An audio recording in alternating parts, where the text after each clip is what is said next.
time we're going to talk about tone and style and voice in comics.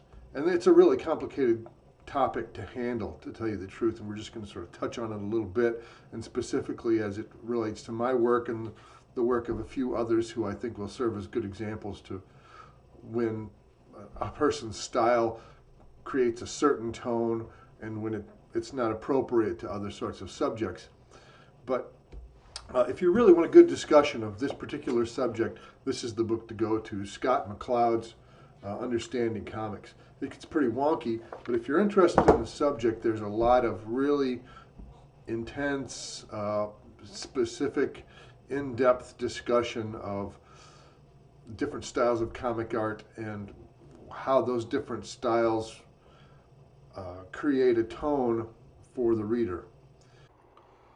We'll start off this discussion with a few points about some of the basics of storytelling, different sorts of scenes that will occur within a story. Things like, to start off with here, action, an action scene, where something very energetic and action-oriented is happening. You don't want that to be a very static sort of a depiction of the action.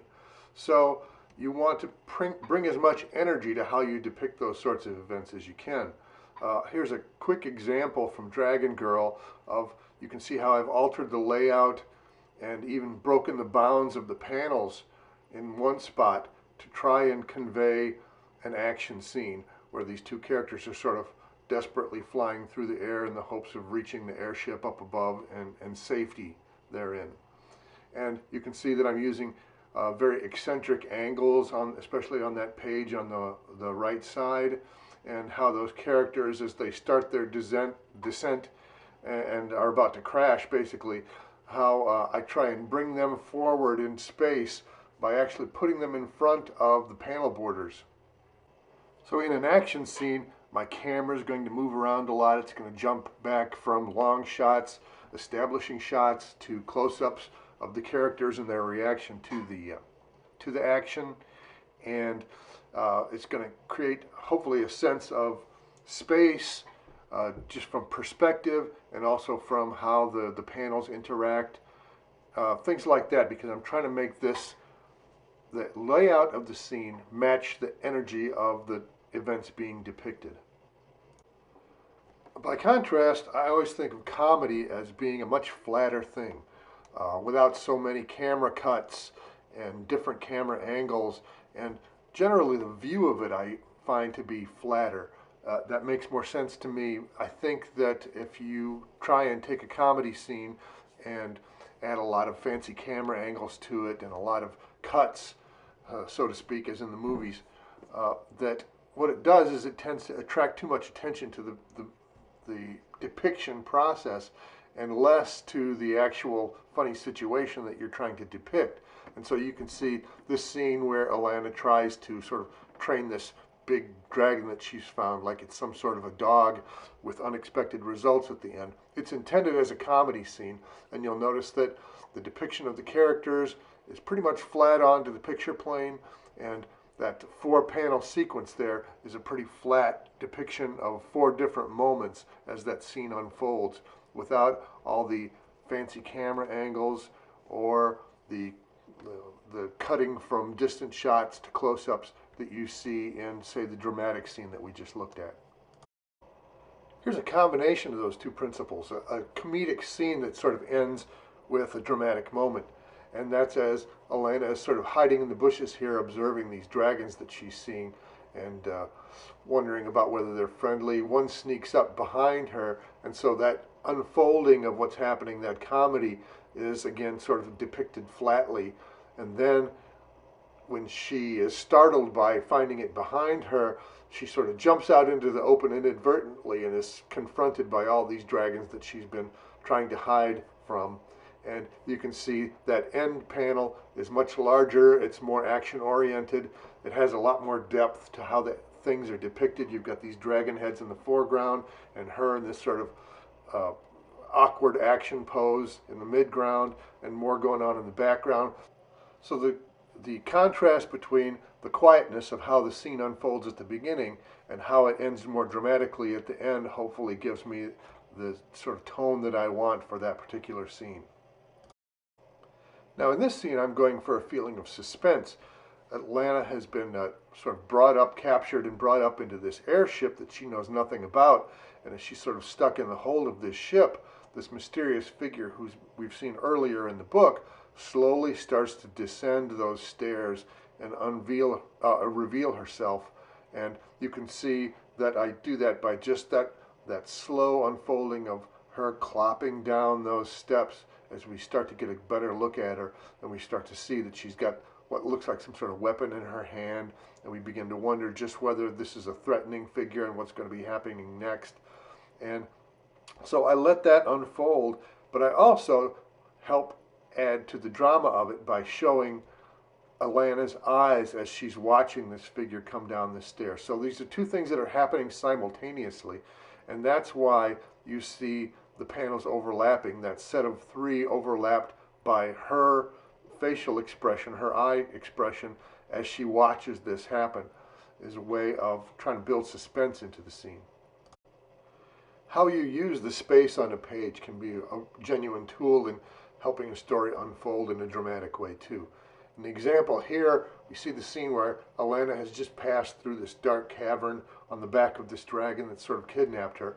And you see first her reaction to the sunlight in a small panel, and then we pull the camera back a little bit further to see that she's outside the cave now, and you can see she's still on the back of that dragon in a slightly larger panel. And then to help build momentum to what's about to happen, we see that close-up of her reaction to what she sees now that she's out in the daylight.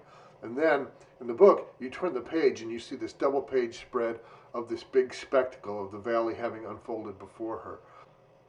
That build-up of small panels to large panels, to even using page turns to help build up tension and reveal the final moment that's intended to be a very important and spectacular moment in the story.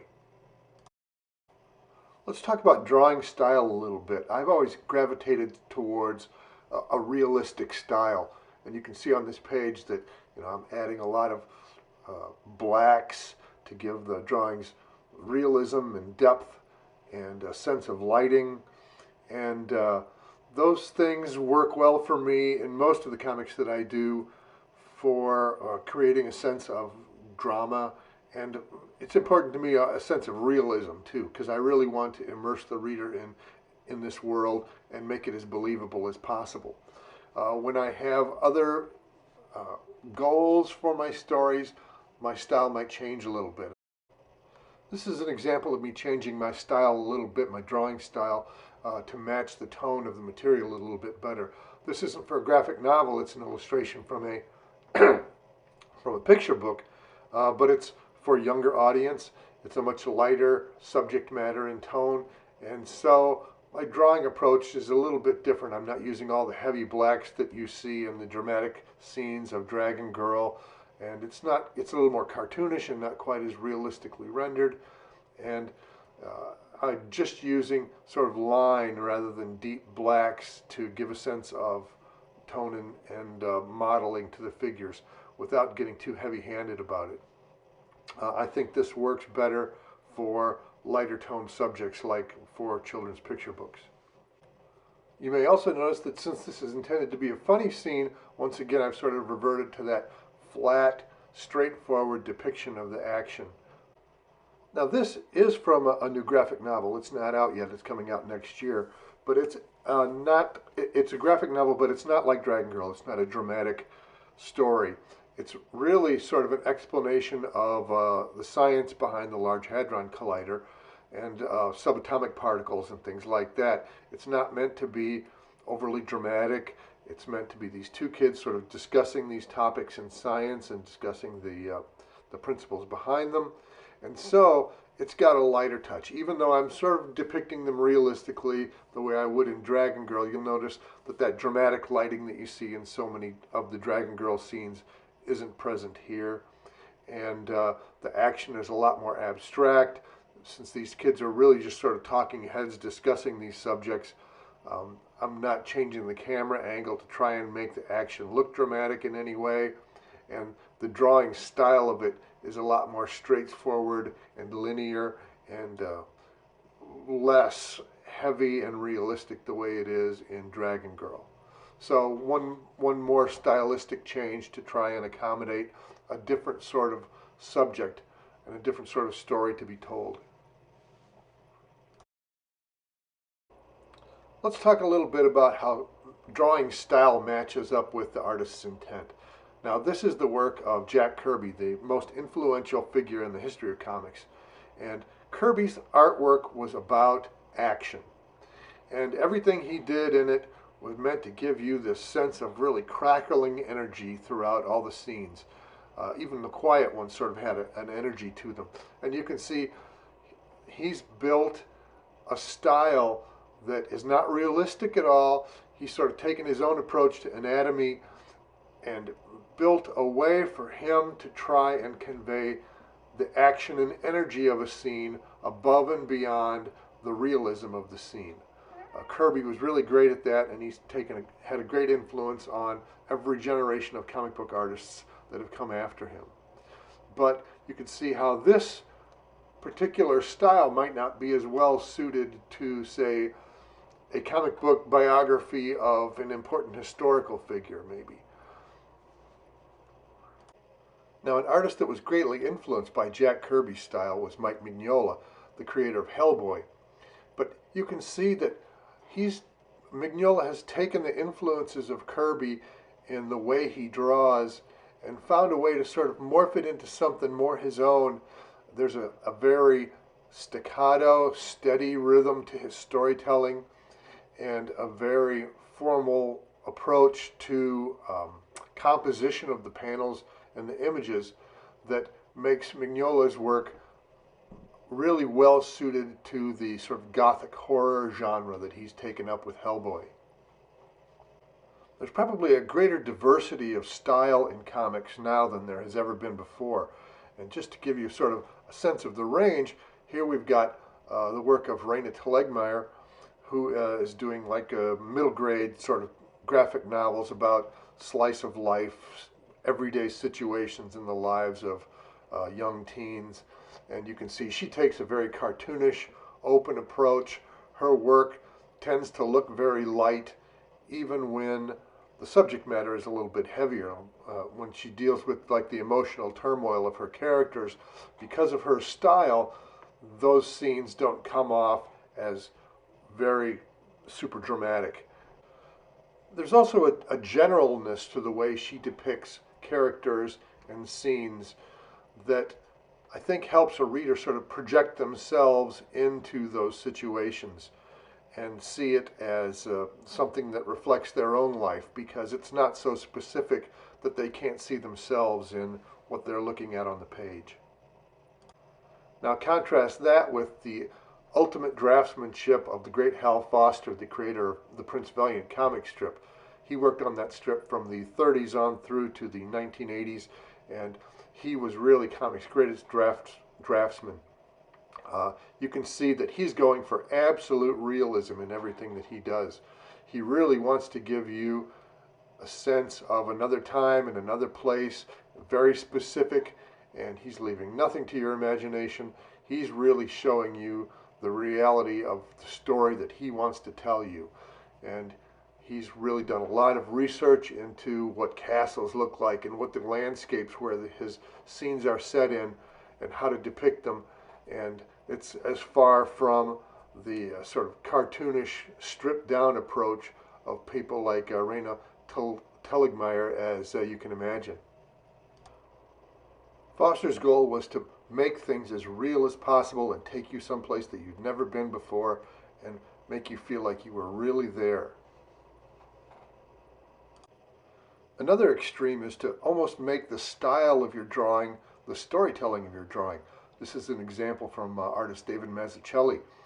And you can see that even within the same panel, it takes two different approaches to drawing characters, and those approaches sort of depict something about who those characters are and what they're like.